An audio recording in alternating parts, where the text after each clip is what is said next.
Hope you are good. मैं बता दूँ मैं भी बड़ा अच्छा हूँ। स्टार्ट करते हैं revision lecture director part first. इस पे अपन 2 सेक्शंस रिवीजन करेंगे, 149 टू 150। ये दोनों बहुत इंपॉर्टेंट है। एटलीस्ट 149 अगर आप कर लेते हो तो आपका 25% डायरेक्टर कंप्लीट हो जाता है। तो सरकार विदाउट वेस्टिंग टाइम स्टार्ट करते हैं रिवीजन। होप आपको ये अच्छा लगेगा। और मैं आपको बता दूँ इस रिवीजन लेक्चर के बाद आपको कुछ भी पढ़ने की ज़रूरत नहीं, मैं आपको याद करवा के दूंगा। Don't worry about that. हर चीज़ मैंने आपको शॉर्टकट भी बताया कि कैसे आपको याद करना है, कैसे आपको प्रोविज़न को किस प्रकार से याद करना है, हर चीज़ का लिंक है गाइस। तो प्लीज़ एक बार आप इस वीडियो को लाइक कर दीजिए और चैनल को सब्सक्राइब कर लीजिए। मैं आपको 15 या 16 में से पहले पूरी कॉर्पोरेट एंड इकोनॉमिक्स लो गया इस रिवीजन वीडियो दे दूँगा। थैंक यू गाइस आप मुझे सुनने के लिए। तो अपन चालू करते हैं रिवीजन लेक्चर्स डायरेक्टर से रिलेटेड। चलिए गाइस, 149 सबसेक्शन 1 आपको बोलता है हर कंपनी में डायरेक्टर होना जरूरी है। अरे सरकार, मैंने क्या बोला? 149 सबसेक्शन 1 गाइस विजुलाइज कीजिए। जितना ज़्यादा आप विजुलाइज करोगे आपके लिए उतना बेनिफिट है। तो बताता है 149 सबसेक्शन 1 हर कंपनी में डायरेक्टर होना जरूरी है। सरकार इंडिविजुअल डायरेक्टर रहेगा। आपकी बॉडी कॉर्पोरेट हो गई, आपकी फर्म हो गई, आपकी एओपी हो गई, आपकी बीओआई हो गई, can not become a director. तो मैंने क्या बोला? इंडिविजुअल राम सीता लक्ष्मण कृष्ण मोहन सोहन सीता, जो भी आपने बोला, लक्ष्मी विष्णु महेश शिव शंकर पार्वती, जो भी आपने बोला ये सब डायरेक्टर हो गए। बट जो आपका एओपी हो गया, बीओआई हो गया, आपकी कंपनी हो गई, आपकी सीएफएम हो गई guys, can not become a director of company. अब कंसर्न बात आता है minimum number of director and maximum number of director. किसी भी कंपनी में मिनिमम नंबर ऑफ डायरेक्टर कितने होंगे मैं बता देता हूँ। पब्लिक कंपनी में कितने होंगे? 3 होंगे। मैंने क्या बोला? पब्लिक कंपनी के अंदर 3, प्राइवेट कंपनी के अंदर 2 और ओपीसी के अंदर 1। मेरे साथ आप बोलते जाना, मेरे साथ बोलिए। पब्लिक कंपनी के अंदर 3, प्राइवेट कंपनी के अंदर 2 एंड ओपीसी के अंदर 1। फिर कंसर्न आता है मैक्सिमम नंबर ऑफ डायरेक्टर 15। मैंने क्या बोला? Maximum number of director 15। यदि कोई कंपनी चाहती है कि 15 से ज़्यादा अपॉइंट करे तो क्या वो कर सकती है? जी हाँ कर सकती है, बट उसको स्पेशल रेजोल्यूशन पास करना पड़ेगा मीटिंग के अंदर। यदि कोई कंपनी चाहती है कि वो 15 से ज़्यादा अपॉइंट करे डायरेक्टर तो उसको स्पेशल रेजोल्यूशन पास करना पड़ेगा मीटिंग के अंदर। सरकार जो स्पेशल रेजोल्यूशन की रिक्वायरमेंट है वो 2 कंपनी पे एप्लीकेबल नहीं है। गुड नाइट, मैंने क्या बोला? सरकार ये गुड नाइट, मैंने बोला स्पेशल रेजोल्यूशन की रिक्वायरमेंट 2 कंपनी पे एप्लीकेबल नहीं है। वो 2 कंपनी है good night. G stand for government company and stand for non-profit organization, that is section 8 company. मैं रिवाइज करवा देता हूँ, फटाफट से रिवाइज कीजिए। Minimum number of director public company में 3, प्राइवेट कंपनी में 2, ओपीसी में 1, मैक्सिमम 15 हो सकते हैं। यदि कोई कंपनी 15 से ज़्यादा अपॉइंट करना चाहती है स्पेशल रेजोल्यूशन पास कर दो, गवर्नमेंट को कोई दिक्कत नहीं है। बट ये जो स्पेशल रेजोल्यूशन की रिक्वायरमेंट है ये 2 कंपनी पे एप्लीकेबल नहीं है। पहली गवर्नमेंट कंपनी और एनपीओ कंपनी। बट उनके लिए एक कंडीशन है सरकार कि ये डिफॉल्ट नहीं करनी चाहिए while filing annual financial statement as well as annual return. ये डिफॉल्ट नहीं करनी चाहिए एनुअल फाइनेंशियल स्टेटमेंट एंड और एनुअल रिटर्न। बट सरकार एक प्रोविजन है जो साइलेंट बोलता है। सपोज कोई कंपनी है, चाहे ओपीसी है, चाहे प्राइवेट है, चाहे पब्लिक कंपनी है, उसके आर्टिकल ऑफ एसोसिएशन में लिखा हुआ है कि मैक्सिमम नंबर ऑफ डायरेक्टर 13 से ज़्यादा वह कंपनी अपॉइंट नहीं कर सकती है। मैंने क्या बोला? कोई सी भी कंपनी है उसके आर्टिकल में लिखा हुआ है सरकार कि वह कंपनी 13 से ज़्यादा अपॉइंट नहीं कर सकती है। तो सरकार तो मैक्सिमम नंबर ऑफ डायरेक्टर की जो लिमिट होगी वह उस पर 13 एप्लीकेबल होगी। मैंने क्या बोला? आर्टिकल में लिखा हुआ 13, तो देयरफॉर जो मैक्सिमम नंबर ऑफ डायरेक्टर की जो लिमिट होगी वो 13 होगी। मतलब वो कंपनी 13 से ज़्यादा अपॉइंट नहीं करेगी। अगर कंपनी चाहती है कि वो 13 से ज़्यादा अपॉइंट करे तो उसको आर्टिकल ऑफ एसोसिएशन को अल्टर करना पड़ेगा, आर्टिकल ऑफ एसोसिएशन में चेंज करवाना पड़ेगा। उसके लिए क्या रिक्वायरमेंट है? उसको स्पेशल रेजोल्यूशन बोर्ड उसकी जो मीटिंग है उसमें पास करना होगा। आई होप आपको क्लियर हुआ होगा फंडा। द अदर वर्ड आप बोल सकते हो आर्टिकल ऑफ एसोसिएशन में जो लिखा हुआ है और कंपनीज एक्ट में जो लिखा हुआ है which ever is lower. I hope आपको कंसेप्ट क्लियर हुआ होगा। 13 आर्टिकल में लिखा हुआ है, 15 कंपनीज एक्ट में लिखा हुआ है which ever is lower, that is 13 maximum number of director. तो मैं वापस रिवाइज करा रहा हूँ गाइस, आप विजुअलाइज कीजिए, मेरे साथ विजुअलाइज कीजिए। जितना आप विजुअलाइज करोगे आपके लिए उतना बेनिफिट है गाइस। मैं याद करूँगा, मेरे साथ बोलना। इंडिविजुअल डायरेक्टर होगा, body corporate firm AOP BOE director नहीं होगा। Minimum number of director public company 3, private company 2, OPC is 1। Maximum number of director 15। क्या अगर एक साइलेंट बोलता है आर्टिकल ऑफ एसोसिएशन में सरकार कि 13 लिखा हुआ है तो 13 होगा, मतलब आर्टिकल ऑफ एसोसिएशन में जो लिखा हुआ है और कंपनीज एक्ट में लिखा हुआ है विच एवर विच लोअर। फिर बात आती है अगर कोई कंपनी स्पेशल 15 से ज़्यादा या आर्टिकल में लिखा हुआ उससे ज़्यादा अपॉइंट करना चाहती है तो उसको स्पेशल रेजोल्यूशन पास करना होगा। बट सरकार स्पेशल रेजोल्यूशन की रिक्वायरमेंट 2 कंपनी पर ही है, एक तो गुड नाइट गवर्नमेंट कंपनी और सेक्शन 8 कंपनी। बट सरकार एक और कंडीशन है इन दोनों कंपनी के लिए कि वो डिफॉल्ट नहीं करनी चाहिए annual while filing the annual financial statement और सेक्शन और एनुअल रिटर्न। आई होप आपको ये फंडा क्लियर हुआ होगा। फिर और बात आती है वुमेन डायरेक्टर के बारे में। वुमेन डायरेक्टर में हर एक कंपनी में एक लक्ष्मी का होना जरूरी है। विदाउट लक्ष्मी कोई सी भी कंपनी कुछ भी अर्न नहीं कर सकती है। हर एक कंपनी में मतलब कौन कौन सी कंपनी जो मैं बताऊंगा एटलीस्ट एक लक्ष्मी का होना जरूरी है। विदाउट लक्ष्मी कोई सी भी कंपनी लॉन्ग टाइम के लिए सस्टेनेबल नहीं रह सकती है। तो अब कौन कौन सी कंपनी है, एक तो लिस्टेड कंपनी, मैंने बोला लिस्टेड पब्लिक कंपनी नहीं, लिस्टेड कंपनी वर्ड पे ध्यान रखना। सरकार मेरे साथ जोर से बोलो जय माता दी नहीं, लिस्टेड कंपनी। और second other public company. Other public company में 2 रिक्वायरमेंट है, पेड अप शेयर कैपिटल और टर्नओवर। सरकार उसका जो पेड अप शेयर कैपिटल और टर्नओवर आप इसको याद कर सकते हो टाइम पास। किससे याद कर सकते हो? Time pass. मैंने क्या बोला? पेड अप शेयर कैपिटल और टर्नओवर अदर पब्लिक कंपनी है। पहली है लिस्टेड कंपनी और अदर पब्लिक कंपनी 1/3 ऑफ उसमें पेड अप शेयर कैपिटल और टर्नओवर। उसके अंदर पेड अप शेयर कैपिटल में 100 करोड़ उससे ज़्यादा और उसकी टर्नओवर 300 करोड़ उससे ज़्यादा। मैंने क्या बोला? Paid up share capital 100 crore उससे ज़्यादा, टर्नओवर उसकी 300 करोड़ उससे ज़्यादा। मतलब पेड अप शेयर कैपिटल और टर्नओवर के बीच का रिलेशनशिप 3 गुना हो रहा है, 3 गुना हो रहा है। मतलब पेड अप शेयर कैपिटल का 3 गुना आपकी टर्नओवर। और while calculation paid up share capital turnover आपको last year audited financial statement consider करने हैं। फिर सरकार बात आती है वुमेन डायरेक्टर की वैकेंसी के लिए इंपॉर्टेंट आ सकता है एमसीक्यू के लिए, तो ध्यान से सुनना मेरे साथ। अब बोलना from the within 3 month from the date of vacancy. मैंने क्या बोला? Filing of intermediate vacancy of women director within 3 month from the date of vacancy और next board meeting whichever is later. मैंने क्या बोला?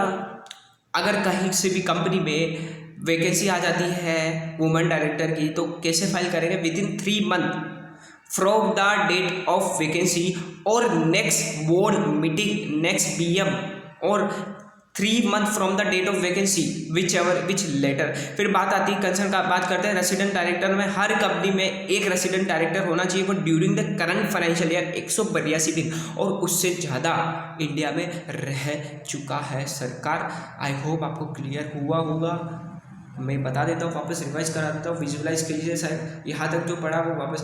इंडिविजुअल डायरेक्टर हो सकता है, कंपनी बॉडी कॉर्पोरेट डायरेक्टर नहीं होगी। 3:1, पब्लिक कंपनी में 3, प्राइवेट कंपनी में 2, ओपीसी में 1, मैक्सिमम 15 से ज़्यादा अपॉइंट करेंगे तो स्पेशल रेजोल्यूशन पास करना पड़ेगा। स्पेशल रेजोल्यूशन की रिक्वायरमेंट गुड नाइट कंपनी पर नहीं होगा। गुड नाइट कंपनी कौन सी? तो government company, section 8 company. But एक कंडीशन है, वो annual financial statement as well as जो उनके जो भी एनुअल रिटर्न है वो फाइल करने में वो क्या होगा? डिफॉल्ट नहीं होनी चाहिए। और आर्टिकल वाला आपको प्रोविजन थोड़ा सा आपको याद रखना। फिर वुमेन डायरेक्टर हर कंपनी में, मतलब हर कंपनी जो बता रखी है प्रिस्क्राइब क्लास ऑफ कंपनी, उसको क्या करना है? लक्ष्मी को अपॉइंट करना, एटलीस्ट 1 लक्ष्मी को अपॉइंट करना जरूरी है। वो कौन कौन सी लक्ष्मी है जो आपके सामने आ रही है? सबसे पहले लिस्टेड कंपनी, मैंने याद सुना लिस्टेड पब्लिक कंपनी नहीं बोला, लिस्टेड कंपनी बोला। और अदर पब्लिक कंपनी जिसके पेड अप शेयर कैपिटल और turnover paid up share capital 100 crore और उससे ज़्यादा हो। मैंने क्या बोला? 100 करोड़ उससे ज़्यादा हो और उसकी टर्नओवर 300 करोड़ और उससे ज़्यादा हो। फॉर द पर्पज ऑफ आपको paid up share capital turnover आपको last year audited financial statement consider करने हैं। और सर कोई से भी वैकेंसी आ जाती है विदिन 3 मंथ। मैंने क्या बोला? Within 3 month from the date of vacancy. मैंने क्या बोला? विदिन 3 महीने from the date of vacancy और next board meeting whichever which later. I hope आपको क्लियर हुआ होगा इतना। और हर कंपनी में एक रेसिडेंट डायरेक्टर होना जरूरी है। एक रेसिडेंट डायरेक्टर होना जरूरी है, वो ड्यूरिंग करंट फाइनेंशियल ईयर 182 दिन और मोर इंडिया में रह चुका होना चाहिए। अब गाइस बात करते हैं अपन इंडिपेंडेंट डायरेक्टर की तरफ चलते हैं। तो सरकार सब इंडिपेंडेंट डायरेक्टर को ध्यान से सुनना चालू करते हैं। 149 सबसेक्शन 4 का डिस्कशन इंडिपेंडेंट डायरेक्टर। तो सरकार बात करते हैं किस किस पे इंडिपेंडेंट डायरेक्टर होना जरूरी है। सबसे पहले लिस्टेड पब्लिक कंपनी, मैंने क्या बोला लिस्टेड पब्लिक कंपनी, ध्यान रखना वुमन डायरेक्टर में लिस्टेड कंपनी, क्या लिस्टेड कंपनी में ध्यान दिया था, और जबकि independent director listed public company. सही, आपको एमसीक्यू में चुका सकते हैं ये बात, वुमन डायरेक्टर में लिस्टेड कंपनी। और याद रखना इस चीज़ का थोड़ा सा बिलीव याद रखो, वुमन इंडिपेंडेंट डायरेक्टर में listed public company, listed public company में at least 1/3 of total number of director, total number of director के at least 1/3 of total number of director आपके क्या होना चाहिए, इंडिपेंडेंट डायरेक्टर होना चाहिए। और अदर जो क्लास ऑफ कंपनी है, मतलब अदर पब्लिक कंपनी है, उसके अंदर क्या है, paid up share capital 10 crore और उससे ज़्यादा हो, 10 करोड़ और उससे ज़्यादा पेड अप शेयर कैपिटल हो, उसका टर्न और 100 करोड़ और उससे ज़्यादा हो, मैंने क्या बोला टर्न और उसका 100 करोड़ उससे ज़्यादा हो, और उसका जो एग्रीगेट लोन या उसका जो डिबेंचर या डिपॉजिट बोलोगे वो 50 करोड़ से ज़्यादा हो। वर्डिंग पे ध्यान रखना, 50 करोड़ से ज़्यादा हो, 50 करोड़ और मोर नहीं, 50 करोड़ से ज़्यादा। तो मैं वापस बोल देता हूँ, listed public company woman director में लिस्टेड कंपनी है, बल्कि इंडिपेंडेंट डायरेक्टर में लिस्टेड पब्लिक कंपनी है, जिसमें at least 1/3 of total number of director क्या होने चाहिए, इंडिपेंडेंट डायरेक्टर होने चाहिए। और जो पब्लिक अदर पब्लिक कंपनी है जिसका paid up share capital 10 crore और उससे ज़्यादा हो, टर्न ओवर उसका 100 करोड़ उससे ज़्यादा हो, और उसका जो लोन हो वो 50 करोड़ से ज़्यादा हो। सरकार आप मेरे साथ विजुलाइज कीजिए फटाफट से, लिमिट में बहुत कन्फ्यूज होना था, मैं आपको याद करूँगा, मेरे साथ बोलिए, paid up share capital 10 crore उससे ज़्यादा, टर्न ओवर गाइस 100 करोड़ उससे ज़्यादा, और उसका जो लोन होगा, डिबेंचर होगा, डिपॉजिट होगा जो 50 करोड़ से ज़्यादा, और उस पर एटलीस्ट 2 इंडिपेंडेंट डायरेक्टर होने जरूरी है। ध्यान रखना वो तीनों के बीच में और आ रहा है, ठीक है। फिर बात करते हैं ऑडिट कमेटी। अगर कोई सभी कंपनी है जिस पर ऑडिट कमेटी अंडर सेक्शन 177 वाला प्रोविजन एप्लीकेबल हो रहा है, तो वहाँ पे एटलीस्ट ऑडिट कमेटी क्या बोलती है, at least 3 director with majority, at least 3 with majority independent director होने चाहिए। तो सपोज फॉर एग्जांपल जो प्रिस्क्राइब क्लास ऑफ कंपनी है, इन पे अगर ऑडिट कमेटी का जो प्रोविजन एप्लीकेबल हो रहा है, तो उनको एटलीस्ट 2 की जगह एटलीस्ट 3 हो जाएगा। आई होप आपका कंसेप्ट क्लियर हो गया होगा। अगर ऑडिट कमेटी का प्रोविजन बोलता है कि 3 इंडिपेंडेंट डायरेक्टर होने चाहिए, जो एटलीस्ट 2 की जगह 3 हो जाएगा। आई होप आपको क्लियर हुआ होगा।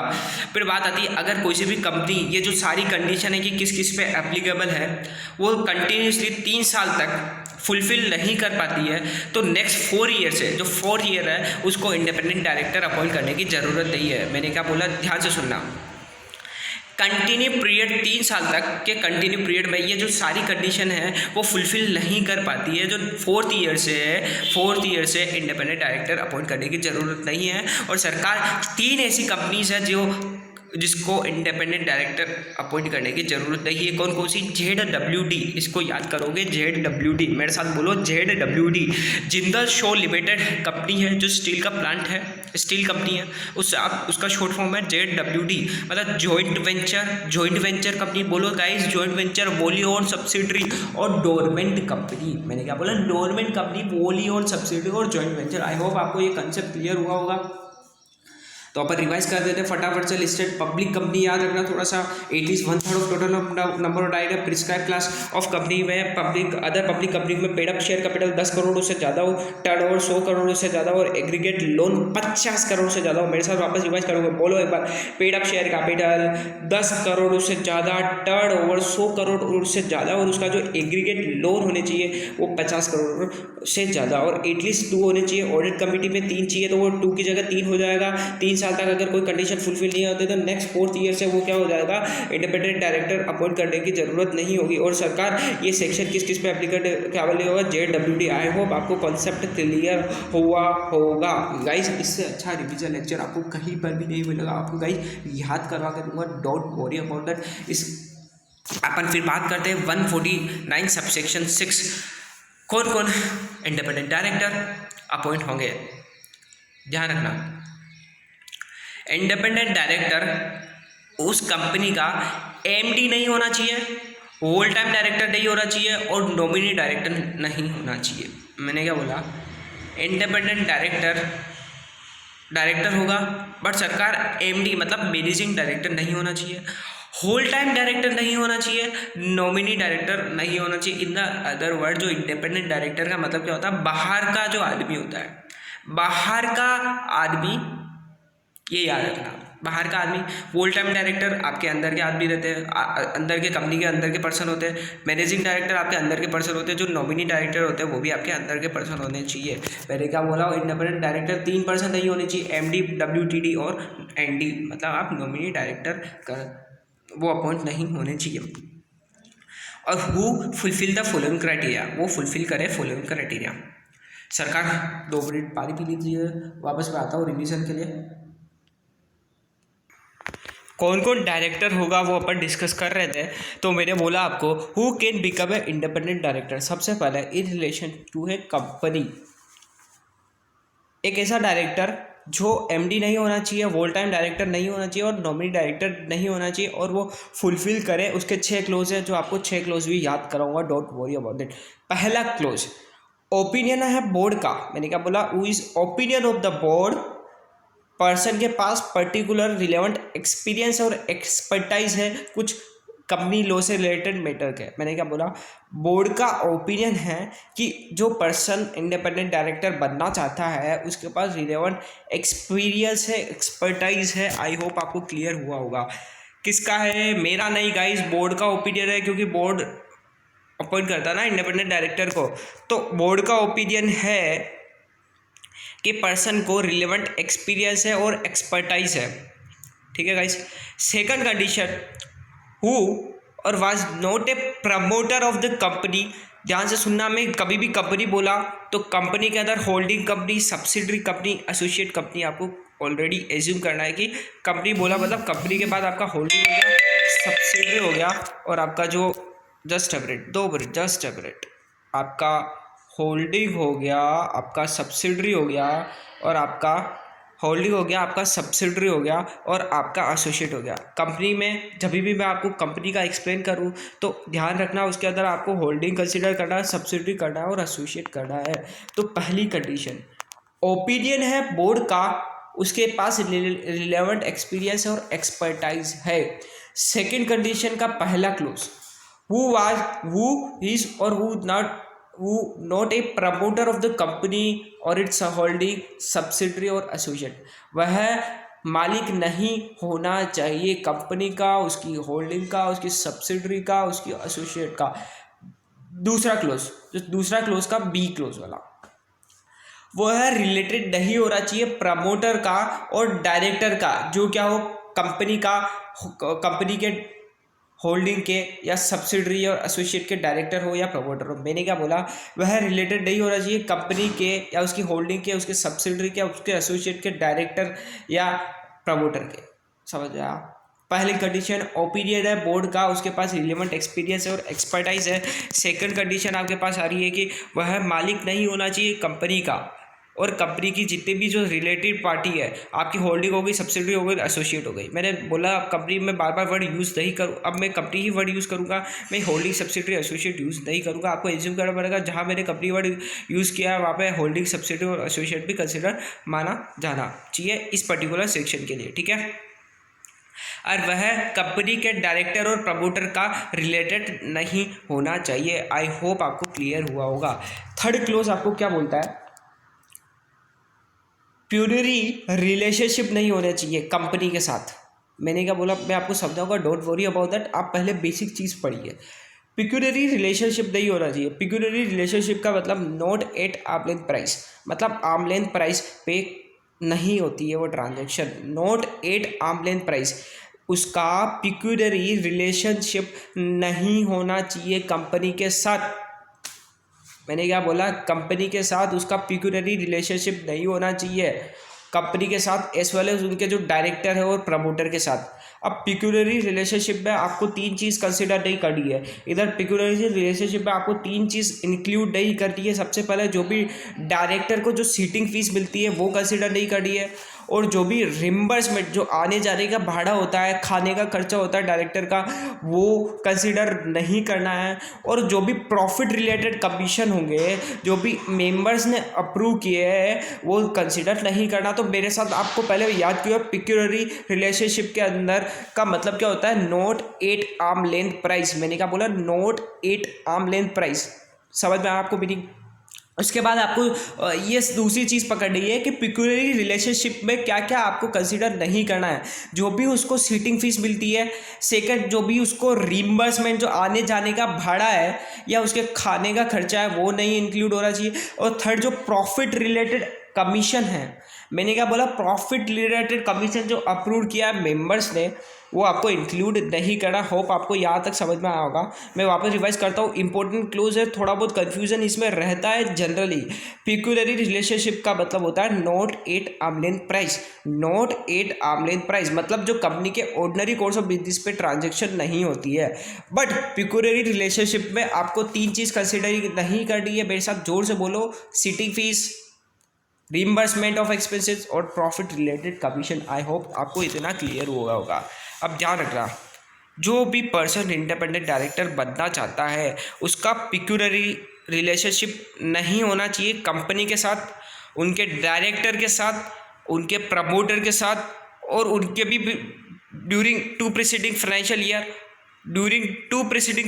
ईयर और ड्यूरिंग करंट फाइनेंशियल ईयर। मेरी बात ध्यान से सुनना। पिक्यूलरी रिलेशनशिप का मतलब समझा गया। Note 8 arm length price. Pecuniary relationship के अंदर आपको 3 चीज़ कंसीडर नहीं करनी। सीटिंग फीस हो गई, आपका रीइंबर्समेंट ऑफ एक्सपेंसेस हो गया और लास्ट एंड फाइनल आपका जो भी प्रॉफिट रिलेटेड कमीशन होगा जो मेंबर्स ने अप्रूव किया है वो आपको कंसीडर नहीं करना है गाइस। अब पिक्यूलरी रिलेशनशिप नहीं होना चाहिए कंपनी और उसके डायरेक्टर और उसके प्रमोटर के साथ ड्यूरिंग 2 प्रीसीडिंग फाइनेंशियल ईयर और ड्यूरिंग करंट फाइनेंशियल ईयर। ध्यान रखना, अगर वो up to 10% of total income of director, मैंने क्या बोला, up to 10% of total income of director अगर पिक्यूलरी रिलेशनशिप होता है तो चलेगा। मैंने बहुत इजी किया है गाइस, वापस से सुनना पूरा provision. Pecuniary relationship not at arm length price. Pecuniary relationship में 3 चीज़ कंसिडर नहीं करनी, sitting fees, reimbursement, profit related commission approved by the members. ठीक है, अब ध्यान से सुना, पिक्यूलरी रिलेशनशिप कंपनी के साथ नहीं होना चाहिए, उसके डायरेक्टर्स के साथ, उसके प्रमोटर के साथ during 2 preceding financial year during current financial year. I hope आपको समझ में आएगा इतना। बट अगर pecuniary relationship up to 10% of total income of director, मैंने क्या बोला, up to 10% of total income of director होता है तो कोई दिक्कत नहीं है। अगर about 10% of total income of director होगा तो सरकार प्रॉब्लम है, आप इंडिपेंडेंट डायरेक्टर नहीं बन सकते हो। आई होप आपको क्लियर हुआ होगा।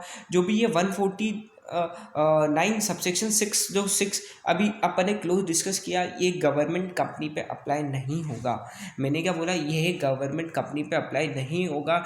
एक कंडीशन जो हमेशा है, सदाबहार कंडीशन है गाइस, वह गवर्नमेंट कंपनी फाइनेंशियल स्टेटमेंट और एनुअल रिपोर्ट की जो फाइलिंग करने में डिफ़ॉल्ट नहीं होनी चाहिए। आई होप आपको पूरा क्लियर होगा।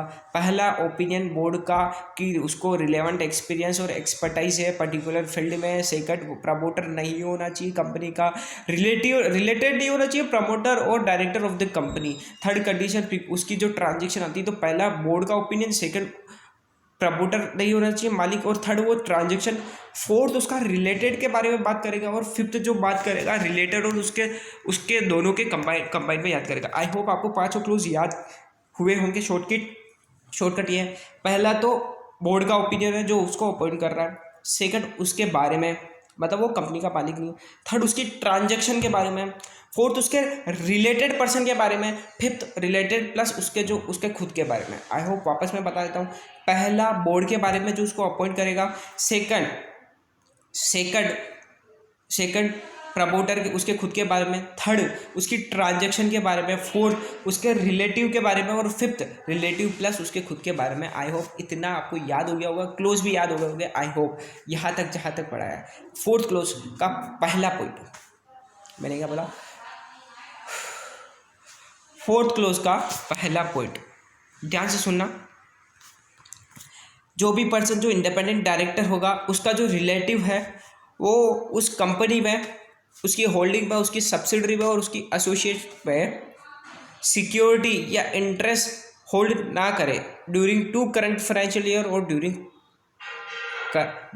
टू प्रीसीडिंग फाइनेंशियल ईयर और ड्यूरिंग करंट फाइनेंशियल ईयर। मैंने क्या बोला, नन ऑफ उस रिलेटिव, जो इंडिपेंडेंट डायरेक्टर बनेगा उसका रिलेटिव होल्डिंग एनी सिक्योरिटी और इंटरेस्ट इन एनी कंपनी और इट्स होल्डिंग एसोसिएट और subsidiary during current financial year और during two preceding financial year. अगर रिलेटिव 50 लाख रुपए तक होल्ड करता है, फेस वैल्यू जो शेयर कैपिटल की जो फेस वैल्यू वो 50 लाख रुपए तक करता है, या 2% of paid up share capital, मैंने क्या बोला 2% of paid up share capital और 50 लाख रुपए तक होल्ड करता है, तो कोई दिक्कत नहीं, आप इंडिपेंडेंट डायरेक्टर बन जाइए, हमें कोई प्रॉब्लम नहीं है।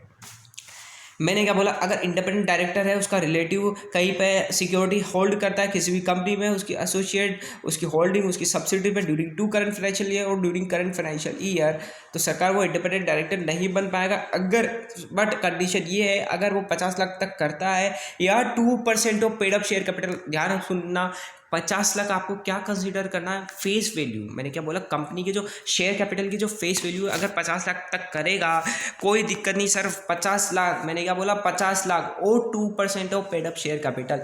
आई होप आपको ये फंडा क्लियर हुआ होगा। सेकंड क्लोज आपको क्या बोलता है, अगर उससे कोई कंपनी को या उसकी कंपनी में, मैंने आपको पहले ही ज्यूम कर लिया था कि पहले ये सब होल्डिंग एसोसिएट वगैरह सब आपको कंसिडर करनी पड़ेगी, कुछ प्रिस्क्राइब लिमिट से ज़्यादा उधारी दे रखी है, मैंने क्या बोला, कंपनी को या कंपनी के डायरेक्टर या प्रमोटर को ड्यूरिंग करंट फाइनेंशियल ईयर या during two preceding financial year कुछ उधारी दे रखी है।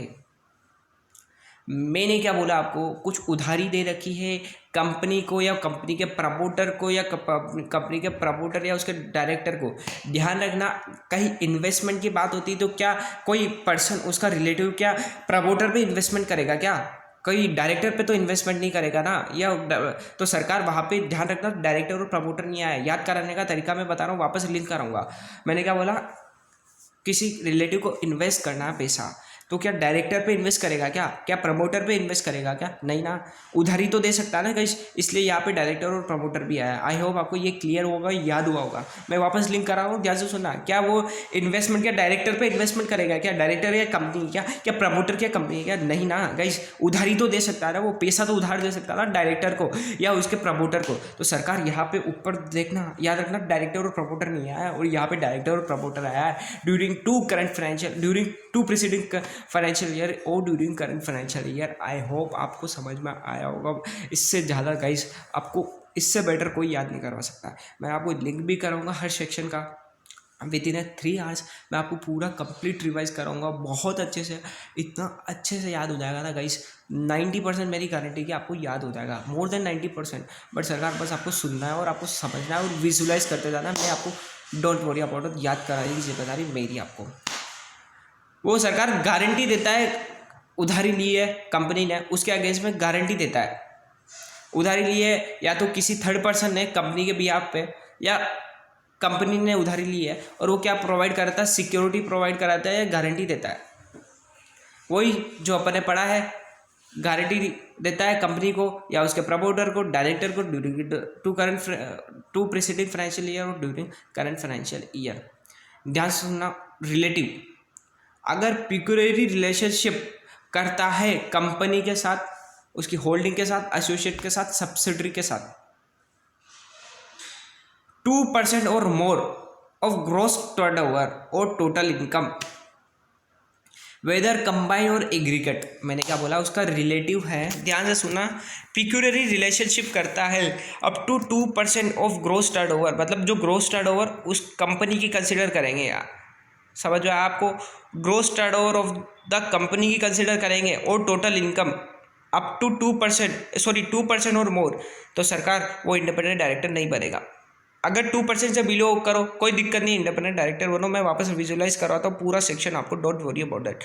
बोर्ड का ओपिनियन है, फिर प्रमोटर नहीं होना चाहिए, रिलेटिव नहीं होना चाहिए, फिर पिक्यूरियरी रिलेशनशिप के बाद में कंसर्न करता है, पिक्यूरियरी रिलेशनशिप के बाद रिलेटिव अगर कोई सिक्योरिटी वगैरह होल्ड करे किसी भी कंपनी में during two current financial year और during two preceding financial year और ड्यूरिंग करंट फाइनेंशियल ईयर, या किसी कंपनी को उधार दे या किसी डायरेक्टर और प्रमोटर ऑफ द कंपनी को उधार दे during 2 preceding financial year during current financial year, या गारंटी प्रोवाइड करे किसी कंपनी को या किसी कंपनी के डायरेक्टर या प्रमोटर को during 2 preceding financial year during current financial year, और या पेक्यूलियरी रिलेशनशिप होए कंपनी के साथ, उसकी होल्डिंग कंपनी के साथ, उसके एसोसिएट कंपनी के साथ अप टू 2% और मोर ऑफ ग्रोस टर्नओवर या total income, whether it is single और कंबाइंड। मैंने क्या बोला, 2% ऑफ ग्रोस टर्नओवर आपको कंपनी की देखनी है या टोटल इनकम 2% और मोर। अगर बिलो 2% करता कोई दिक्कत नहीं है। ध्यान रखना, ट्रांजैक्शन और इन्वेस्टमेंट के लिए डायरेक्टर शब्द यूज़ नहीं हुआ है, डायरेक्टर और प्रमोटर। उधारी के लिए डायरेक्टर और प्रमोटर यूज हुआ है। मैंने क्या बोला, डायरेक्टर शब्द आपके ट्रांजैक्शन और आपके जो इन्वेस्टमेंट में नहीं आया है, उधारी के लिए डायरेक्टर प्रमोटर आया है। ये चीज़ का थोड़ा सा ध्यान रखना। ग्रोस टर्नओवर और टोटल इनकम का याद रखना। बाकी तो सरकार आई होप आपको याद हुआ होगा चारों क्लोज। 5वां क्लोज आपको बात करता वो और उसका रिलेटिव, कहीं पे KMP है या एम्प्लॉय है during 3 immediate preceding financial year. मैंने क्या बोला, उसका रिलेटिव या खुद वो KMP है, की मैनेजरल पर्सन है, वो सरकार CFO है, CS है, WTD है, और आई थिंक CEO किसी कंपनी में, और उसका रिलेटिव या एम्प्लॉय है ड्यूरिंग 3 प्रीसीडिंग फाइनेंशियल ईयर। तो सरकार वो जो डायरेक्टर है वो जो पर्सन है वो इंडिपेंडेंट डायरेक्टर नहीं बन पाएगा। ध्यान से सुनना, अगर रिलेटिव कहीं एम्प्लॉय है ड्यूरिंग 3 प्रीसीडिंग फाइनेंशियल ईयर तो वो कंडीशन मतलब वो डायरेक्टर बन जाएगा, कोई दिक्कत नहीं है। रिलेटिव एम्प्लॉय है तो कोई प्रॉब्लम नहीं। अगर रिलेटिव KMP है या वो खुद KMP है या वो खुद एम्प्लॉय है ड्यूरिंग 3 प्रीसीडिंग फाइनेंशियल ईयर तो सर प्रॉब्लम है। रिलेटिव के लिए ध्यान रखना, सरकार वो एम्प्लॉय होगा अगर वो एम्प्लॉय है ड्यूरिंग 3 प्रीसीडिंग फाइनेंशियल ईयर तो सरकार कोई दिक्कत नहीं, कोई प्रॉब्लम नहीं है। सेकंड कंडीशन, अगर वह पार्टनर है या वो खुद मालिक है या वो एम्प्लॉय है किसी भी ऑडिट फर्म का, किसी भी कंपनी सेक्रेटरी का, कंपनी सेक्रेटरियल ऑडिट का, या cost auditor of the company, holding company और एसोसिएट कंपनी का during 3 financial year, 3 immediate preceding financial year. मैंने क्या बोला, वह कहीं एम्प्लॉय है, रोजगार का काम करता है, कहीं प्रोप्राइटर है, वो उसके खुद मालिक है, या पार्टनर है किसी भी फर्म में, किसी भी चार्टेड अकाउंटेंट फर्म में, या कंपनी सेक्रेटरी की फर्म में, या कॉस्ट ऑडिटर की फर्म में। जो ऑडिटर है उस कंपनी का, उसकी होल्डिंग का, उसका एसोसिएट का, उसकी सब्सिडरी का ड्यूरिंग 3 प्रीसीडिंग फाइनेंशियल ईयर तो भी सरकार वो क्या होगा, इंडिपेंडेंट डायरेक्टर नहीं बन सकता। और सेकंड कंडीशन, सरकार जो लीगल कंसल्टेंसी फर्म है, एडवोकेट का काम फर्म काम करती है, उसकी ट्रांजैक्शन है विद द कंपनी और होल्डिंग कंपनी, उसकी सब्सिडरी और एसोसिएट कंपनी की अप टू 10 मतलब अमाउंट टू 10% और मोर। अगर 10% और मोर है तो वो इंडिपेंडेंट डायरेक्टर नहीं बनेगा। मेरी बात वापस से मैं रिपीट करता हूँ, थोड़ा सा यहाँ लिंक थोड़ा सा बिगड़ा है। अगर वह एडवोकेट है किसी फर्म में, मतलब वो या तो मालिक है या एम्प्लॉय है या खुद पार्टनर है किसी एडवोकेट फर्म में, और ट्रांजैक्शन है उस एडवोकेट फर्म का किसके साथ, कंपनी के साथ, होल्डिंग कंपनी के साथ, उसकी एसोसिएट के साथ, उसकी सब्सिडरी के साथ, अप टू 10% और more of gross turnover of firm. ध्यान रखना, gross turnover of the firm 10% और मोर तो सरकार वो इंडिपेंडेंट डायरेक्टर नहीं बन सकता। अगर बिलो 10% हो तो कोई दिक्कत नहीं है, इंडिपेंडेंट डायरेक्टर बनो। अगर कहीं पे उसका रिलेटिव और वो खुद या कंबाइन में दोनों क्या बोलते हैं 2% और मोर वोटिंग पावर रखते हो किसी भी कंपनी में, ध्यान रखना यहाँ पे होल्डिंग सब्सिडी की बात नहीं की हुई है, किसी भी कंपनी में 2% और मोर वोटिंग पावर रखते हैं गाइस तो सरकार इंडिपेंडेंट डायरेक्टर नहीं बन सकते हैं। और वह पर्सन और उसका रिलेटिव या कंबाइन में किसी भी NPO का, जो NPO 25% उसकी रिसिप्ट कहाँ से आती है, उस कंपनी से आती है, उसके प्रमोटर से आते हो या उनके डायरेक्टर से आते हो या उनके होल्डिंग एसोसिएट और सब्सिडरी कंपनी से आते हो या उनके प्रमोटर और डायरेक्टर से आते हो, एटलीस्ट 25% और मोर रिसिप्ट आती हो, और वह पर्सन उस NPO में क्या हो, CE मतलब चीफ एग्जीक्यूटिव हो या डायरेक्टर हो, वट एवर नेम कॉल्ड, तो सरकार वो भी इंडिपेंडेंट डायरेक्टर नहीं बन सकता है। आई होप आपको क्लियर हुआ होगा। और जो भी अपन ने उधारी की बात करी, अगर उधारी 50 लाख रुपए तक की दे रखी होगी टू फाइनेंशियल ईयर या टू करंट फाइनेंशियल ईयर तो कोई दिक्कत नहीं है, ये प्रिस्क्राइब लिमिट है 50 लाख रुपए तक की, कोई दिक्कत नहीं। आई होप आपको ये 6 पॉइंट याद हुए होंगे, मैं वापस से रिवाइज करवा दूंगा गाइस, पूरा सेक्शन वापस समराइज करूंगा। पहले अपन फर्दर अपन डिस्कस कर लेते हैं 149 सबसेक्शन 7, मैंने क्या बोला, declaration bye independent director. 149 subsection 7 guys, declaration कब कब देगा, कब देगा इंडिपेंडेंट डायरेक्टर। ध्यान रखना, फर्स्ट बोर्ड मीटिंग जब वो अपॉइंट हुआ उसकी फर्स्ट बोर्ड मीटिंग में उसको डिक्लेरेशन देना पड़ेगा। क्या डिक्लेरेशन देना पड़ेगा कि वह जो भी ये जो क्राइटेरिया है वो फुलफिल किया है, मतलब डिस्क्वालीफाइड नहीं है to become a independent director of the company at the first board meeting. ठीक है, at which he participate as a independent director. Thereafter at every, जो हर साल की जो फाइनेंशियल ईयर की जो फर्स्ट बोर्ड मीटिंग होती है उसमें उसको डिक्लेरेशन देना पड़ेगा। मैंने क्या बोला, मैं आपको ध्यान से सुनना है गाइस, मैंने क्या बोला, 149 सबसेक्शन 7 आपको बात करता है, डिक्लेरेशन की बात करता है गाइस। डिक्लेरेशन उसको कब कब देना पड़ेगा, हर फर्स्ट मीटिंग के अंदर। जब वो अपॉइंट हुआ उसकी जो भी जो अपॉइंट हुआ उसके जस्ट बाद जो भी बोर्ड मीटिंग हुई होगी तो every at first board meeting, ठीक है, और हर फाइनेंशियल ईयर की जो फर्स्ट बोर्ड मीटिंग है उसमें उसको डिक्लेरेशन देना पड़ेगा। और देयर आफ्टर कुछ उसकी जो स्टेटस है उसमें कुछ चेंजेस आ जाते हैं, उसके इंडिपेंडेंट डायरेक्टर के स्टेटस में कुछ चेंजेस आ जाते हैं, तो उस चेंजेस की सर्कमस्टेंसेस में उसको डिक्लेरेशन देना पड़ेगा। डिक्लेरेशन क्या देना पड़ेगा कि सरकार वो इंडिपेंडेंट डायरेक्टर का क्राइटेरिया फुलफिल करता है जो अपन ने अभी तक पढ़े थे। फिर बात आती है रेम्यूनरेशन की। ध्यान रखना, एम्प्लॉय स्टॉक ऑप्शन उसको नहीं मिलेंगे, who is not eligible for any employ stock option या any stock option of the companies.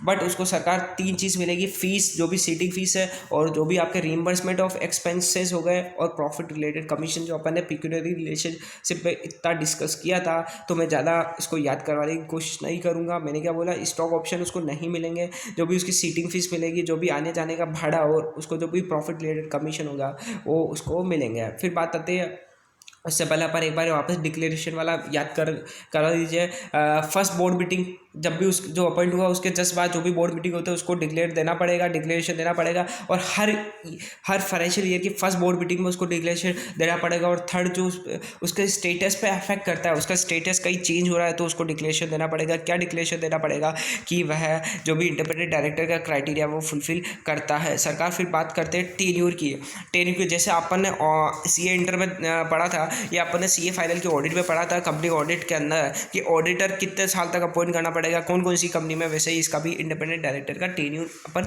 Discuss करेंगे, जो अपने सेक्शन 149 सबसेक्शन 10 और 149 सबसेक्शन 11 के अंदर। ध्यान से सुनना, कोई सा भी independent director up to 5 consecutive year तक होल्ड कर सकता है ऑफिस ऐसे इंडिपेंडेंट डायरेक्टर। मैंने क्या बोला, कोई सा भी पर्सन ऐसे independent director up to 5 consecutive year तक होल्ड कर सकता है ऑफिस 5 सालों तक।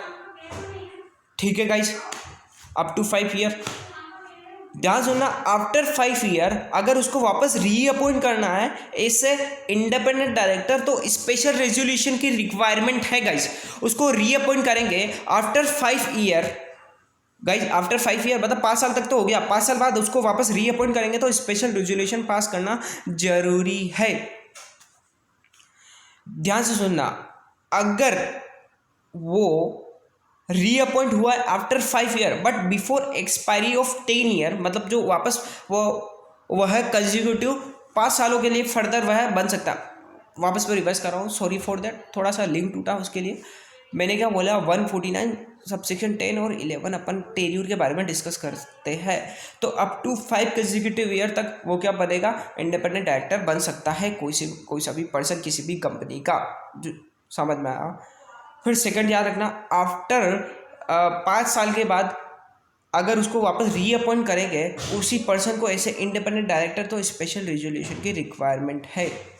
मैंने क्या बोला, अगर आफ्टर 5 साल के बाद अगर आप उस पर्सन को रीअपॉइंट करते हैं ऐसे इंडिपेंडेंट डायरेक्टर तो 5 साल तक आप 5 साल के बाद तो आपको स्पेशल रेजोल्यूशन की रिक्वायरमेंट है। ध्यान से सुनना, वो 5 साल के बाद कितने टाइम तक और ऐसे इंडिपेंडेंट डायरेक्टर रह सकता है, अप टू 5 कंसेक्यूटिव ईयर और रह सकता है, मतलब 2 term of 5 consecutive year. I hope आपको लिंक बैठा होगा। 2 टर्म ऑफ 5 कंसेक्यूटिव ईयर मतलब टोटल 10 सालों तक वो पर्सन कंसेक्यूटिवली इंडिपेंडेंट डायरेक्टर किसी भी कंपनी का हो सकता है। फिर सरकार कूलिंग पीरियड की बात करते हैं, क्या 11वें साल मतलब जो 10 साल कंप्लीट हो गए, क्या 11वें साल में वो इंडिपेंडेंट डायरेक्टर बन सकता है क्या? जी नहीं, मतलब 10 साल हो गए, 10 साल के बाद 3 साल का कूलिंग पीरियड आता है, मतलब आप उसको वापस 14 ईयर में अपॉइंट कर सकते हो ऐसे इंडिपेंडेंट डायरेक्टर जो 11, 12, 13 मतलब 11, 12, 13 साल में उसको वह 3 साल तक किसी भी कंपनी में या उसकी एसोसिएट या होल्डिंग कंपनी में वो कोई भी डायरेक्टरशिप या कोई सा भी रिलेटेड पर्सन नहीं होना चाहिए। ये थोड़ा सा ध्यान रखना। मैंने क्या बोला, मैं वापस लिंक करवाता हूँ आपको guys, don't worry about that. ये थोड़ा सा सेक्शन आपको थोड़ा सा समराइज करने में थोड़ा सा दिक्कत आ रही है। मैंने क्या बोला, टेन्योर 5 कंसेक्यूटिव ईयर तक उसका टेन्योर रहेगा। अगर उसको फर्दर रीअपॉइंट किया है आफ्टर 5 ईयर, मैंने बोला आफ्टर एक्सपायरी ऑफ 5 ईयर उसको अगर रीअपॉइंट किया है तो स्पेशल रेजुलेशन की रिक्वायरमेंट है, आपको स्पेशल रेजुलेशन पास करना पड़ेगा। यहाँ तक क्लियर हुआ? याद मेरे साथ आप जोर से बोलिए, इंपॉर्टेंट है। सरकार क्वेश्चन बहुत बार पूछा गया है एग्जामिनेशन में और सरकार बहुत बार आ चुका है, तो थोड़ा सा मैं इसको वापस टाइम देता हूँ। 5 साल तक डायरेक्टर क्या होगा, कंसेक्यूटिव 5 साल तक अपॉइंट हो सकता है किसी भी कंपनी में। क्या आफ्टर एक्सपायरी ऑफ 5 ईयर आप उसको अपॉइंट कर सकते हैं? जी हाँ, बिल्कुल अपॉइंट कर सकते हैं, बट आपको इसके लिए स्पेशल रेजुलेशन पास करना पड़ेगा। बट सरकार आफ्टर 5 साल उसको मैक्सिमम आप 10 साल तक कर सकते हैं, मतलब 2 term of consecutive 5 year, 2 term of consecutive 5 year तक आप उसको अपॉइंट कर सकते हो। क्या आफ्टर 10 ईयर क्या उसको अपॉइंट कर सकते हैं? जी नहीं, 3 साल का कूलिंग पीरियड उस पर एप्लीकेबल हो जाएगा, मतलब 11वां, 12वां, 13वें साल में उसको इंडिपेंडेंट डायरेक्टर अपॉइंट नहीं कर सकते। After 13 year that is 14 year आप वापस उसको अपॉइंट कर सकते हो गाइस। अब डिस्कस करना, अब बहुत इंपॉर्टेंट पार्ट आ रहा है, वो ध्यान से सुनना। मैंने क्या बोला, आफ्टर 5 ईयर मतलब आफ्टर एक्सपायरी ऑफ 5 ईयर उसको इंडिपेंडेंट डायरेक्टर अपॉइंट करेंगे तो स्पेशल रेजुलेशन पास करना पड़ेगा। बट बिफोर अगर अपन रिमूव करना चाहते हैं, कोई शेयर होल्डर चाहते हैं या कोई बोर्ड ऑफ डायरेक्टर चाहते हैं कि इस इंडिपेंडेंट डायरेक्टर को अपन रिमूवल करेंगे, मतलब बोर्ड ऑफ डायरेक्टर चाहते हैं कि इस पर्टिकुलर पर्सन को अपन को क्या करेंगे, रिमूवल करना चाहते हैं, तो उसके लिए क्या करेंगे, after expiry of 5 year but before जो भी उसका जो टर्म पीरियड होगा 5 साल का, बिफोर एक्सपायरी ऑफ 10 ईयर उसको क्या करना पड़ेगा, अगर आपको रिमूव करना है उस इंडिपेंडेंट डायरेक्टर को तो सरकार उसमें भी आपको स्पेशल रेजुलेशन पास करना पड़ेगा। अब मैं वापस समराइज कर देता हूँ, बस आपको सुनना है पूरा सेक्शन गाइस। 149 सबसेक्शन 10 और 11 कंसेक्यूटिव 5 सालों तक वो अपॉइंट होगा ऐसे इंडिपेंडेंट डायरेक्टर। अगर आफ्टर एक्सपायरी ऑफ 5 साल उसको वापस रीअपॉइंट करेंगे तो स्पेशल रेजुलेशन पास करना पड़ेगा, ठीक है। और वह है 2 टर्म ऑफ कंसेक्यूटिव 5 ईयर से ज़्यादा किसी भी कंपनी में ऐसे इंडिपेंडेंट डायरेक्टर होल्ड नहीं कर पाएगा। Cooling period continue period cooling period है वो 3 साल का है, मतलब 11, 12, 13वें साल आप अपॉइंट नहीं कर सकते हो। 14 ईयर में वापस आप ऐसे इंडिपेंडेंट डायरेक्टर अपॉइंट कर सकते हो। अब जो पॉइंट है वो ध्यान से सुनना, आफ्टर एक्सपायरी ऑफ 5 ईयर मैंने उसको ऐसे अपॉइंट किया है by passing A special resolution in A companies meeting कि वह पर्सन इंडिपेंडेंट डायरेक्टर है, बट मुझे उसको रिमूव करना है बिफोर एक्सपायरी ऑफ उसका जो टेन्यूर है 10 ईयर का, बिफोर एक्सपायरी ऑफ 10 ईयर उसको रिमूव करना है। तो सरकार उसको रिमूवल के लिए भी मुझे स्पेशल रेजुलेशन पास करना होगा। शायद आपको कंसेप्ट क्लियर होगा, ध्यान से सुनना। सपोज किसी इंडिपेंडेंट डायरेक्टर का एक नोटिफिकेशन क्लियरिफिकेशन है एमसीए का, जो सुनना, सपोज 5 साल से लोअर टर्म मेरा कॉन्ट्रैक्ट रहता है, मेरी कंपनी के साथ इंडिपेंडेंट डायरेक्टर का कॉन्ट्रैक्ट रहता है कि 3 साल तक मैं आपको इंडिपेंडेंट डायरेक्टर अपॉइंट करूंगा, तो वो 3 साल को एक टर्म माना जाएगा। समझ में आया आपको? सब इसमें तो कंपनी सेक्ट में बोला गया कि 5 साल तक वो कंटिन्यू 5 साल तक बन सकता है। मैंने एग्रीमेंट किया किसी का डायरेक्टर के साथ कि आप 3 साल तक ऐसे इस मेरी कंपनी में आप इंडिपेंडेंट डायरेक्टर बनोगे, तो वो जो 3 साल का टर्म है, 3 साल का जो पीरियड है उसको एक टर्म कंसिडर किएगा। कंपनी सेक्ट में क्या है 5 साल तक का है, बट अगर उससे कम है मतलब 5 साल से कम है, फॉर एग्जाम्पल 4 साल है, तो 4 साल को एक टर्म कंसिडर किया जाएगा। समझ में आया? आई होप आपको ये फंडा क्लियर होगा। फिर बात करते हैं retire by rotation. Upon section 152 discuss करेंगे, उसमें अपन डिटेल में डिस्कस करेंगे। अभी यहाँ पे ये हो सकता है कि जो इंडिपेंडेंट डायरेक्टर है वो रिटायर बाय रोटेशन के लिए एलिजिबल नहीं है। आप इतना फंडा याद कीजिए, मैं डिटेल में डिस्कस करूँगा। जो भी आपका इंडिपेंडेंट डायरेक्टर है वो रिटायर बाय रोटेशन नहीं होगा। ध्यान से सुनना, इंडिपेंडेंट डायरेक्टर है नॉमिनी डायरेक्टर से बहुत ज़्यादा डिफरेंस है। Independent director is different from nominee director. Retire by rotation shall not be applicable to a independent director. और ध्यान से सुना, ये सारे जो प्रोविजन अपन ने अभी तक रीड किए ना इंडिपेंडेंट डायरेक्टर से रिलेटेड, वो सेक्शन 8 कंपनी पे अप्लाई नहीं होंगे। वो सेक्शन 8 कंपनी पे एक कंडीशन है, वो डिफॉल्ट नहीं होनी चाहिए फाइनेंशियल स्टेटमेंट को फाइलिंग करने में, या आपके एनुअल जो भी रिपोर्ट एनुअल रिटर्न है वो फाइल करने में। याद रखना, लास्ट सेक्शन इस पर्टिकुलर रिविजन क्लिप का 150, सेंट्रल गवर्नमेंट ने under a ministry of corporate affair एक अथॉरिटी या बॉडी कॉर्पोरेट बोल सकते हो, वो नोटिफाइड कर रखी है। सेंट्रल गवर्नमेंट ने क्या कर रखा है, एक अथॉरिटी या आप बॉडी कॉर्पोरेट बोल सकते हो, वो क्या कर रखी है, नोटिफाइड कर रखी है under a ministry of corporate affair. वो क्या करती है, डिटेल्स जो भी डायरेक्टर से इंडिपेंडेंट डायरेक्टर से रिलेटेड डेटा बैंक होती है वो मेंटेन करती है। Create and maintain the data bank related to independent director. ठीक है, उसके अंदर कोई सा भी पर्सन इंडिपेंडेंट डायरेक्टर बनना चाहता है किसी भी कंपनी का, तो वो क्या करेगा, प्रिस्क्राइब फीस देगा। और क्या होगा, एक तरह से ये आप बोल सकते हो एजेंसी हो गई, जो बीच का कमीशन एजेंसी हो गई, जो एक कंपनी और जो इंडिपेंडेंट डायरेक्टर के बीच का काम करती है। ठीक है, फॉर एग्जांपल आप बोल सकते हो जो एचआर डिपार्टमेंट के लिए आप बोल सकते हो एचआर डिपार्टमेंट हो गया किसी भी कंपनी का। ठीक है, तो क्या हो गया, इंडिपेंडेंट डायरेक्टर ये मेंटेन करती है डेटा रिलेटेड। जो इंडिपेंडेंट डायरेक्टर, कोई सा भी पर्सन अगर इंडिपेंडेंट डायरेक्टर बनना चाहता है तो वो प्रिस्क्राइब फीस देगा, प्रिस्क्राइब डॉक्यूमेंट देगा। कौन कौन से डॉक्यूमेंट वो फाइल करेगा, एक तो DIN नंबर अगर उसको अलॉट किया हुआ, उसका नेम, उसका फादर नेम, उसका surname, date of birth, उसका पर्सनल क्वालिफिकेशन, नेशनलिटी क्या है, उसका ऑक्यूपेशन क्या है, उसका धंधा पानी क्या है, उसका फ़ोन नंबर क्या है, इसका ईमेल आईडी क्या है। अगर वो किसी भी कंपनी में LLP है, किसी भी LLP में वो पार्टनर है, तो नेम ऑफ LLP होगा, नेम ऑफ इंडस्ट्री मतलब नेचर ऑफ बिजनेस क्या होगा उस पर्टिकुलर LLP का, और ड्यूरेशन कितने टाइम से वो पार्टनर है, समझ में आया। और किसी भी कंपनी में है वो अगर डायरेक्टर है तो नेम ऑफ कंपनी, उसका नेचर ऑफ बिजनेस या नेचर ऑफ इंडस्ट्री बोल सकते हैं, नेचर ऑफ डायरेक्टरशिप और ड्यूरेशन की वो कब से डायरेक्टरशिप है। आई होप आपको क्लियर हुआ होगा। और जो भी मतलब लाइक कंपनी के पास रिस्पॉन्सिबिलिटी होती है, मैंने क्या बोला, कंपनी के पास कंपनी रिस्पॉन्सिबल है कि जो भी मतलब पर्सन उसने चूज़ किया है वो सब कंपनी की रिस्पॉन्सिबिलिटी है। अथॉरिटी कोई रिस्पॉन्सिबिलिटी नहीं है। जो भी डेटा वगैरह जो भी उसको ऑथेंटिकेशन करना है वो सब कंपनी का काम है, वो कोई एजेंसी का काम नहीं है। और जो भी पर्सन उससे कंपनी ने चूज़ किया है वो अप्रूवल होना चाहिए इन जनरल मीटिंग। ऐसे इंडिपेंडेंट डायरेक्टर, मैंने क्या बोला, वापस से याद रखना, due diligence related to independent director, वो किसका काम है, कंपनी का काम है, ना कि वो एजेंसी का काम है। जो भी अगर वो इंडिपेंडेंट डायरेक्टर डिफॉल्ट मतलब वो फर्जी निकला वो भी, तो फिर वो कंपनी बियर करे, इसमें एजेंसी रिस्पॉन्सिबल नहीं होगा। और ध्यान रखना, वह जो पर्सन इंडिपेंडेंट डायरेक्टर बनेगा वो क्या होना चाहिए।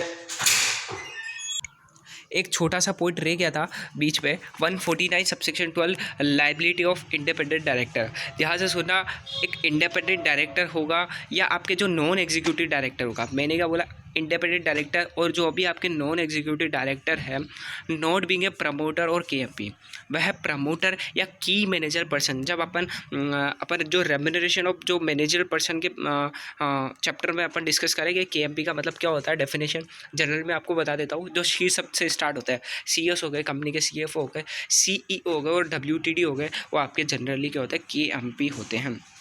तो मैंने क्या बोला, लाइबिलिटी के अंदर इंडिपेंडेंट डायरेक्टर या नॉन एग्जीक्यूटिव डायरेक्टर मतलब जो कंपनी के जो रेगुलर जो काम होते हैं, जो ऑर्डिनरी कोर्स ऑफ बिजनेस में जो काम होते हैं उसमें डायरेक्टली इन्वॉल्व नहीं होते हैं। बस वो आते हैं सीटिंग, जो बोर्ड मीटिंग जब भी होते हैं, जो भी जनरल मीटिंग होते हैं वहाँ पे आके सीटिंग नाश्ता वास्ता करके हमारे पेट पूजा करके चले जाते हैं गाइस। तो मेरे का बोला इंडिपेंडेंट डायरेक्टर और नॉन एग्जीक्यूटिव डायरेक्टर जो मतलब कंपनी के कर्ता धर्ता नहीं होते हैं, और नॉट बीइंग ए प्रमोटर और KMP लायबल है कि अगर कोई सी कंपनी ने कोई गलत काम किया है, कंपनी ने गलत काम किया है और उनको पता है, मैंने क्या बोला, किस किस के लिए लायबल है कि कंपनी ने क्या किया है, कुछ गलत काम किया है और उनको नॉलेज है, या गलत काम किया है वो छुपाया है कंपनी ने बट उनको नॉलेज है। मैं वापस लाइबिलिटी वाला डिस्कस करता हूँ। 149 सबसेक्शन 12 इंडिपेंडेंट डायरेक्टर और non executive director note being a promoter और KMP। ठीक है, अगर कोई कंपनी ने गलत काम किया है बट उनको पता है, या कंपनी ने गलत काम किया है कंपनी ने छुपाया है वो भी उनको पता है, एक्ट ऑफ ओबिशन और commission by the company which had occur with his knowledge. ठीक है, या कोई सा भी ऑफिसर्स या कंपनी ने गलत काम किया है with the consent of independent director, या ओके विद द कंसेंट मतलब उसकी कंसेंट ली है, और उस इंडिपेंडेंट डायरेक्टर जो का एक्सपर्ट है, जिस पर्सन जो इंडिपेंडेंट डायरेक्टर एक्सपर्ट है जिस पर्टिकुलर फील्ड में, वो क्या करता है, जो पर्टिकुलर फील्ड में एक्सपर्ट है, फॉर एग्जांपल वो एक इंडिपेंडेंट डायरेक्टर कंपनी किसी भी कंपनी के जनरली CA होते हैं, जो प्रोफेशनल पर्सन होते हैं वो होते हैं। जैसे CA हो गया तो वो टैक्स में सब में एक्सपर्ट रहते हैं, तो वो काम जो टैक्स से रिलेटेड कंपनी के मैटर है वो प्रॉपर ड्यू डेलीगेस मतलब वो जो वर्क है इंडिपेंडेंट डायरेक्टर का ऐसे एक्सपर्टाइज वो ड्यू डेलीगेस के साथ वर्क नहीं करता है तो भी वो लायबल होगा। आई होप आपको ये लेक्चर अच्छा लगा होगा। फर्दर अपन डिस्कस करेंगे 151 से लेके 172 तक। थैंक यू गाइस सुनने के लिए। Please like this video if you enjoy it. मैं आपको वापस से पूरा रिवाइज करवाऊंगा, don't worry about that. Thank you sir, thank you very much sir.